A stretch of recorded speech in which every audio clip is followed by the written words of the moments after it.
Hi, I'm Anthony Alder from Alder IP, and welcome to another episode in the IP series. Today we're going to be talking about 3D trademarks.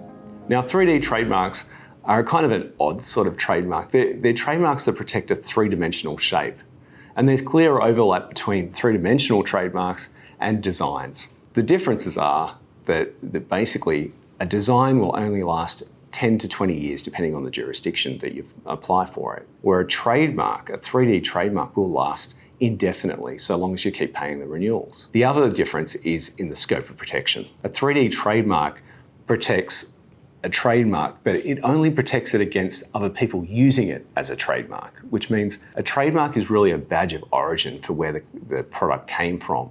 So it's really a point of recognition for that particular product. So unless consumers actually see the product when they're buying it, it's often not regarded as being a trademark or a shaped trademark. We had an interesting one in Australia where we've had a couple of cases of shaped trademarks, particularly for things like Coca-Cola bottles, the hourglass sort of buddy bottle shape. Coca-Cola's been trying to enforce that. There's also a couple of lollies that were enforced for Halloween sort of spider shapes. Kit Kat tried to enforce their trademark as a 3D shape, but were unsuccessful. They're very difficult to get across the line in terms of protection, but you can do it. Recently, there was a case in Switzerland, the Lindt bunny. So this is the gold bunny with the nice red ribbon and a little bell, was copied by the Lindell Corporation. And so Lindell is a bit like Aldi in Australia. Lindell is a low-cost supermarket, and they often provide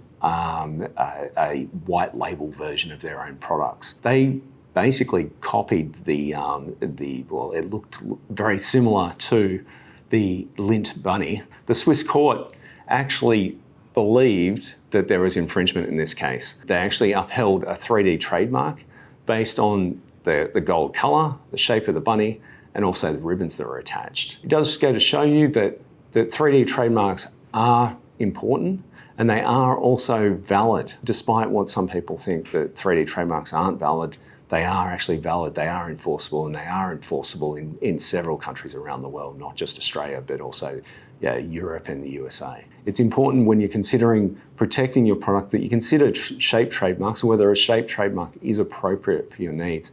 You probably need to talk to an attorney and sort of nut out some of the issues to make sure that you understand the differences between a design and a trademark, because they're slightly different bents, but if you can get a 3D trademark for it, is well worthwhile. I hope this gives you some input and background into 3D trademarks and their protection, and some of the differences between trademarks and designs in this regard. If you need any help with 3D trademarks or designs, please feel free to contact myself or the team at Alder IP, and we're more than happy to help you. Thanks for listening.